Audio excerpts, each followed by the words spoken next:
What's happening, everybody? Zach Miller here, owner of Southern Loon Retrievers here in Southern Virginia, and welcome back to another episode of SITKA Gear Reviews. It's been a hot minute. I know I've been really neglecting the channel. Like I said, we've been moving down here and we're finally getting these grounds established to get a proper and fitting retriever training facility up and running. Man, I'm going stir crazy. I need to be running some more dogs. But nonetheless, we're here to talk about a SITKA product that a lot of people, they really don't know about. And I've been doing a lot of research and just kind of like you guys are doing, searching the web and seeing, what reviews are out there, what aren't, for, those odd ends of, when you go down a SITKA rabbit hole, so to speak, on their website. If you're like me, I do that. So if you're not, you're probably normal. But nonetheless, what we're going to be talking about today is not the boonie cap, but the SITKA Gear Sun Hat. Okay? They do have a boonie hat. I don't have that yet. We'll be covering that. I'd like to do one with all the hats and like headgear combined. But I want to kind of single this one out and talk about it. Before we do that though, in keeping with tradition, let's read it right off of SITKA Gear's website. So it is known as the SITKA Sun Hat.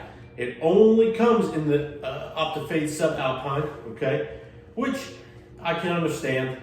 It comes in small and large/XL sizes, and the description is real brief. It says the SITKA Sun Hat is ideal for long hours behind glass.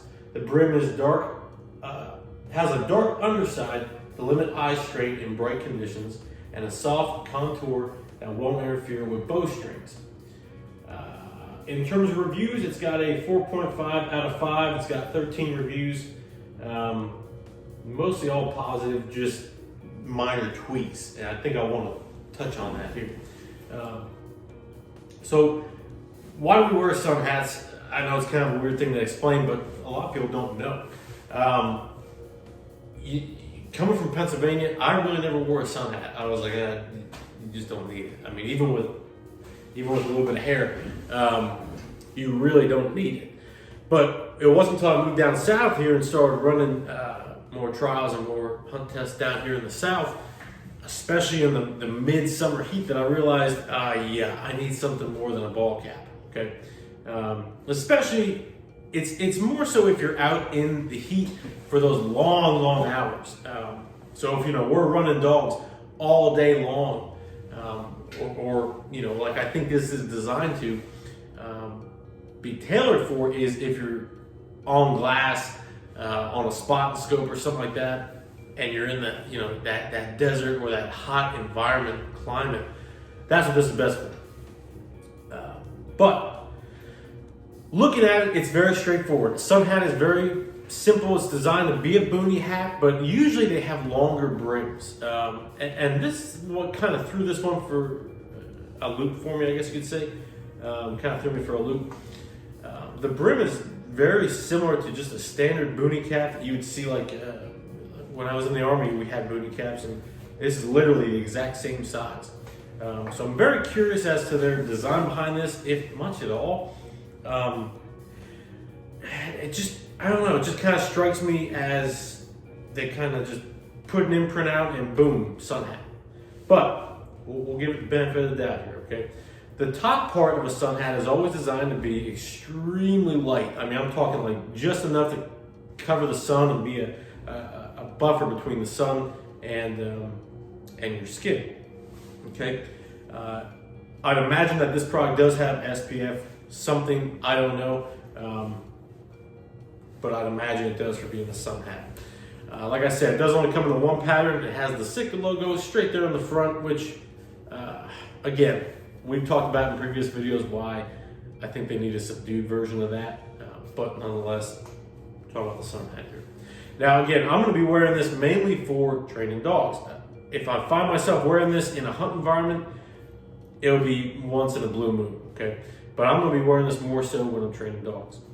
A lot of time out in the sun, the bare minimum, we're wearing light clothes, okay? And I always got to have a good piece of headgear, all right?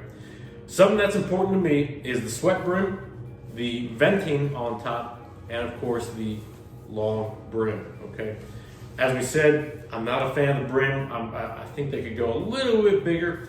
To compare it to other brands that I've worn, Columbia has a good sun hat. And again, I'm not pushing for any other brand, but I want to give you guys the God honest truth. And, you know, I don't want to push something that is subpar. If it needs improvement, it needs improvement. And brands know that, okay? Or at least they should. Moving around to the back of the hat here, okay? Like most sun hats, which is good to see this, they have just your standard elastic tie, okay? You guys can see, like that. Moving on to the inside here, this is something that kind of, I'm still hesitant. It's winter time now, it's December. So I really haven't gotten a chance to field this and tell you how I like it, but the sweat brim, okay? Sweat brim, for those who don't know, is just literally the piece that usually goes right on the top of your brow and collects most of your sweat. This one's kind of tight. Not gonna lie, I tried it on before I made the video. I'll try it on now. And while it is, while it does have a good snug feel, I can see myself getting a headache. I can just see, I can feel it, I can see it in the middle of the hot day, getting a headache because it's a little too tight. And this is the large XL size. I got a big dang noggin. Okay. Now, I don't think we've talked about this before just because I haven't covered a boonie hat of theirs. But I got some pet peeves when it comes to drawstrings, all right? I think they are stupid. They have a purpose. That's why I don't recommend snipping them off. But they have a purpose. I just leave it up there, man. I hate when people are rolling around looking like Crocodile Dundee and I can't take you seriously if your drawstring is like flapping around everywhere, like, and that's how drawstrings are. But I can't take you seriously with that. Just tuck it up. I promise, no one will notice the little notch up here, okay?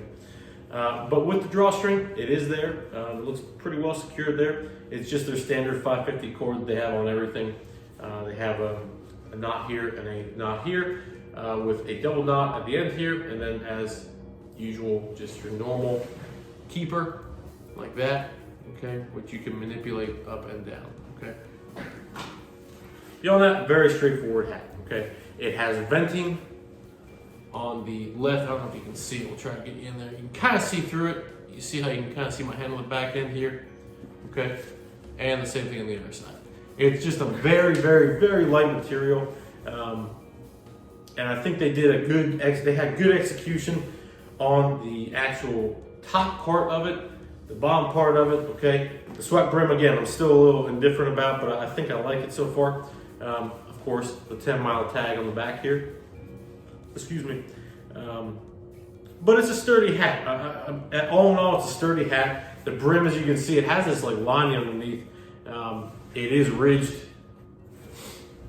So it does have a little bit of a grip to it, but time will tell what I think about it. Beyond that, I don't want to go overkill on this review. It's a sun hat. Use it for what purpose it's designed for. Beyond that, guys, I hope you got something out of this review. If you like the channel, subscribe. If you like the video, shoot a like. Beyond that, we will see you on the next episode of SITKA Gear Reviews. Try to catch me howling at the moon.